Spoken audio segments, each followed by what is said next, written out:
ஆமா மச்சான், தேவராஜுக்கு பயங்கரமான கிரிமினல் பிரெயின். ஆர்கே சிட் பண்ணணும்னு ஆரம்பிச்சாரா, அதுல ஏகப்பட்ட வருமானம். உடனே கம்பெனி க்ளோஸ் பண்ணிட்டு ஜனங்க எல்லாரும் மொட்டை அடிச்சிட்டாரு. இப்போ அடுத்த கேமுக்கு தயாராயிட்டாரு. இதோ அவரே வந்துட்டாரு. எங்க மச்சான் பேசுறாரு. மந்திரியா?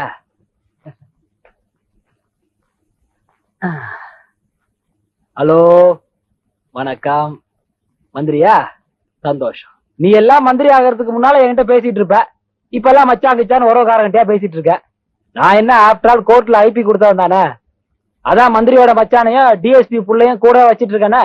அதனால ஒரு பிரச்சனையும் இல்ல, சந்தோஷமா இருக்கேன். ஆர்கே, போனக்காரன் என்ன ஆச்சு? லைசன்ஸ் கிடைச்சிடும் மாசு. ஆனா அதை ஸ்ட்ரைட்டா நம்ம பேர்ல எடுத்தா மாட்டிக்கும். யாராவது பினாமி பேர்ல தான் எடுக்கணும். ஓகே, பினாமி யார போடலாம்? பொன்னேர்ல எங்க மாமா ஒருத்தர் இருக்கார். அவருக்கு தான் கண்ணம் தெரியாது காதும் கேட்காது. அவரை போடலான் இருக்க. Very good. யாரு?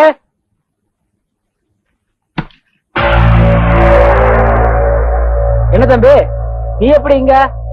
மாசி, பையன் யார் தெரியுதா? நம்ம சீட்டு கம்பெனில வேலைக்கு சேர்றதுக்கா பணம் போட்டவர்.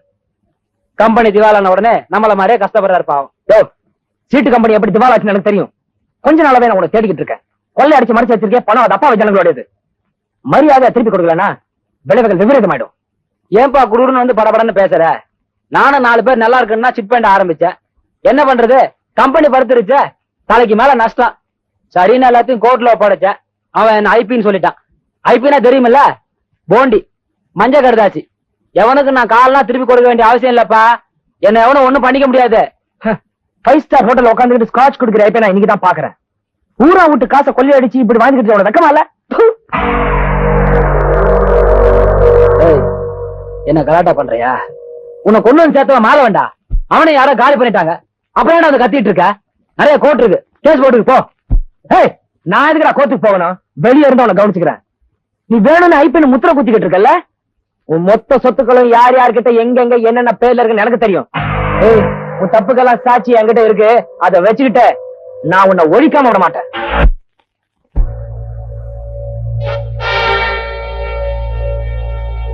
என்ன ஆர்கே?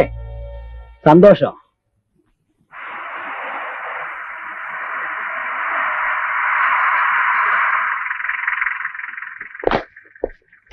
Come on.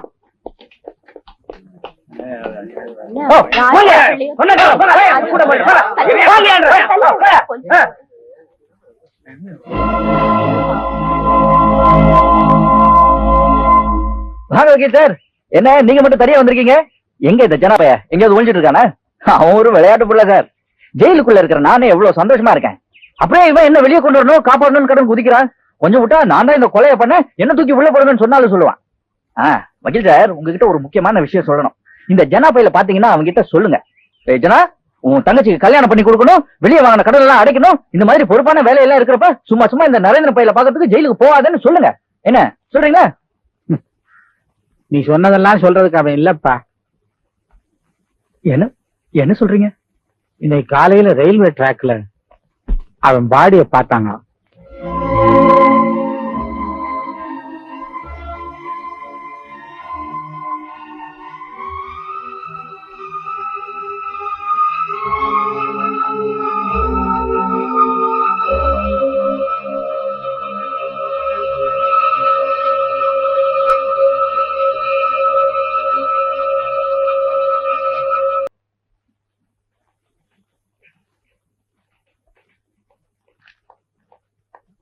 சார், இந்த நியூஸ பப்ளிஷ் பண்ண வேண்டாம்னு சொன்னீங்களா?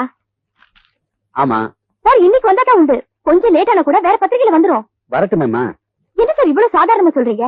எவ்வளவு கஷ்டப்பட்டு இந்த நியூஸ் போட்டோஸ் எல்லாம் கலெக்ட் பண்ணி கொண்டு வந்திருக்கேன். இதை இன்னைக்கே பப்ளிஷ் பண்ண ஏற்பாடு பண்ணுங்க சார். இருமா, உன்ன மாதிரி ஜேர்னலிசம் படிச்சுட்டு புதுசா பத்திரிகைக்கு வர்றவங்க கிட்ட ஒரு வேகம் இருக்கும். அந்த வேகத்துல சுட சுட ஏதாவது செய்தியை கொண்டு வந்துட்டு உடனே பத்திரிகை போடுன்னு பிடிவாதம் பண்ணுவீங்க. அப்படி ஆர்வமா நியூஸ் கொண்டு வரதுல என்ன சார் தப்பு? அது தப்பு இல்லம்மா. நீ ரொம்ப கஷ்டப்பட்டு நியூஸ் எல்லாம் கொண்டு வர, அது நம்ம போர்ட் ஆஃப் டைரக்டர்ஸ் பிடிக்கலன்னு வச்சுக்க, நிச்சயமா அதை நான் பப்ளிஷ் பண்ண முடியாது. பத்திரிகையுடைய பாலிசி மேட்டர்ஸ், முதலாளியுடைய தனிப்பட்ட அபிப்பிராயம், இந்த ரெண்டுக்கு விரோதமா எந்த செய்தியும் பப்ளிஷ் பண்ண முடியாதுமா. இதெல்லாம் உனக்கு அனுபவத்துல தான் தெரியும். உட்காருமா. ஹலோ, நான் தான் எடிட்டர் பேசுறேன். என்னது? ராம் எழுதுனேன் இதோ ஒரு மனிதன் நாவலுக்கு சாகித்ய அகாடமி அவார்டு கிடைச்சிருக்கா? Very good very good. அப்படியா? தேங்க்யூ. சார் நான் அன்னைக்கே சொல்லல ராம் எழுதின நாவலுக்கு தான் அவார்டு கிடைக்கும்னு. நாவல் முழுக்க எவ்வளவு அழகான நட, எத்தனை அழுத்தமான வார்த்தைகள். அப்படி ஒரு நாவல் இது வரைக்கும் நான் படிச்சதே இல்ல சார். Really fantastic. அனிதா, இந்த ராம் யாரு, எந்த ஊருக்காரரு, எத்தனை வருஷமா கதையெல்லாம் எழுதிட்டு இருக்காரு, இந்த எல்லா டீடைல்ஸையும் இமிடியேட்டா கலெக்ட் பண்ணி கொடு. இன்னைக்கே எல்லாத்தையும் கலெக்ட் பண்ணி ஒரு நல்ல ஆர்டிகல் ப்ரிப்பேர் பண்ணிடுறேன் சார். தேங்க்யூ.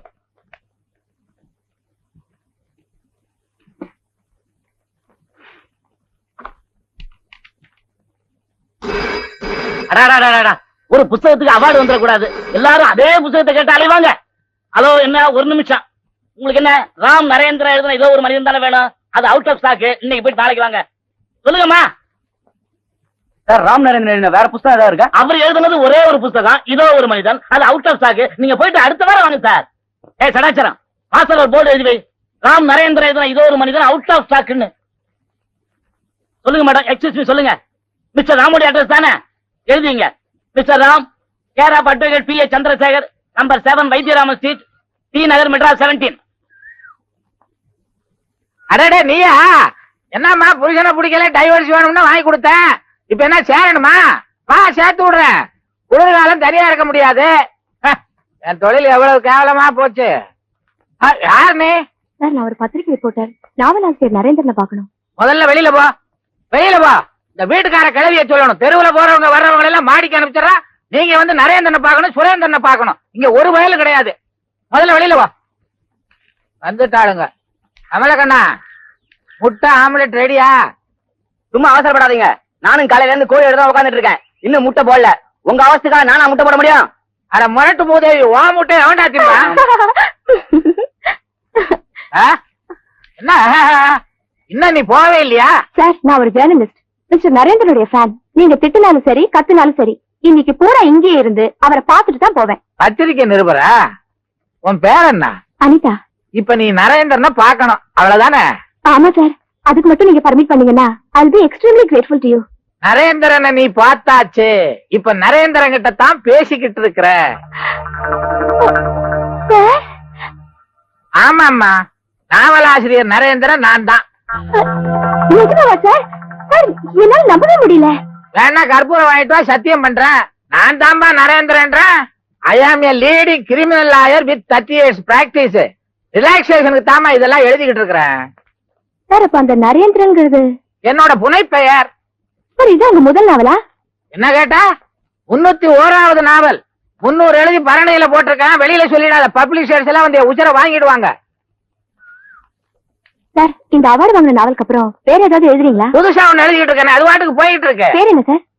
பேரு சந்திரசேகர், BABL. ஐயோ, அது இல்ல சார், நாவலோட பேரு. ஆசை வந்துருச்சு பாத்தியா? அதாவது வானத்தில் பறக்கும் வாத்து. என்ன தீம் சார்? அதாவது தாலி கட்டின புருஷனை பொண்டாட்டி கிள்றா, கொல்றா. சார், இந்த கதைக்கும் தலைப்புக்கு சம்பந்தமே இல்லையே. அங்கதான் பொடி வச்சு எழுதுறான், படிச்சா தெரியும். முதல்ல புருஷன் பொண்டாட்டிக்குள்ள வாத்து வாங்குறதுதான் சண்டே ஸ்டார்ட் ஆகுது. வாத்தா வாழ்க்கையான்னு கொண்டு போறேன் கதைய. சார், உங்களுக்கு பிடிச்ச எழுத்தாளர்? ராஜா தேசிங். சார், அப்படி ஒரு எழுத்தாளரே இல்லையே. எழுதவே வேண்டியது இல்லையே. ராணி பத்மினியை எப்படி குதிரையில வச்சு அவர் தூக்கிட்டு போனாரு, அத மாதிரி வாத்தா வாழ்க்கையான்னு நான் கொண்டு போயிட்டு இருக்கேன். சார், என்னோட வாழ்க்கையில இப்படி ஒரு எழுத்தாளரை பார்த்ததே இல்ல. இனிமேல நீ பார்க்க முடியாது. நான் வரேன் சார். அடிக்கடி வா. இல்ல, வேண்டாம். அதுவா இஷ்டம். அட என்னையா உன்னோட பெரிய வம்பா இருக்குது? ஊர்ல இருக்க முக்கால்வாசி பேர் ராம் நரேந்திர யாரு, ராம் நரேந்திர யாரு யா உச்சர வாங்குறான். அந்த கதை எழுதுனது நீதான்னு சொல்லிட போற. வக்கீல் சார், அப்படி எதுவும் போயிடாதீங்க. ஏன் நான் நிம்மதியா இருக்க வேணாமா? உன் செக்ரட்டரியா? ஐ am a leading criminal lawyer man. நான் விளையாட்டா எழுந்த புக்கை நீங்க யாரை கேட்டு பப்ளிஷ் பண்ணீங்க? அந்த பரதேசி வாடன் தாயா பப்ளிஷ் பண்ண சொன்னான். அவன் வாங்கி படிச்சு பார்த்தானா, ஆஹா ஓஹோன்னு சொன்னான். சரிதானே, நானும் வாங்கி படிச்சு பார்த்தேன். எனக்கும் ரொம்ப பிடிச்சிருந்தது, அதனால பப்ளிஷ் பண்ண சொன்னேன். ஏப்பா, இதுல உனக்கு என்ன நஷ்டம்? அவார்டு ஒரு பக்கம், ரிவார்டு ஒரு பக்கம். இதை எவன் எழுதுனான்னு அவன் முடிய பிச்சுக்கிறானே. வக்கீல் சார், ஒரு ஸ்மால் ரிக்வெஸ்ட். இந்த அமைதியான சூழ்நிலையில நான் நிம்மதியா வாழ்ந்துட்டு இருக்கேன். அதை மட்டும் கெடுத்துறாதீங்க. நான் இங்க இருக்கிறத யார்கிட்டயும் சொல்லிட வேணாம். ஏற்கனவே உனக்கு இருக்கேன்னு எனக்கு தெரியும். ஆனா நீ எந்த கேட்டகரின்னு எனக்கு தெரியலப்பா. அது உங்களுக்கு புரியாது. நீங்க கிளம்புறீங்களா? வேற என்ன இங்கேயேவா இருப்பேன்? உன்ன மாதிரி கைதியா? நான் வந்து கிரிமினல் லாயர். அது போட்டோம்.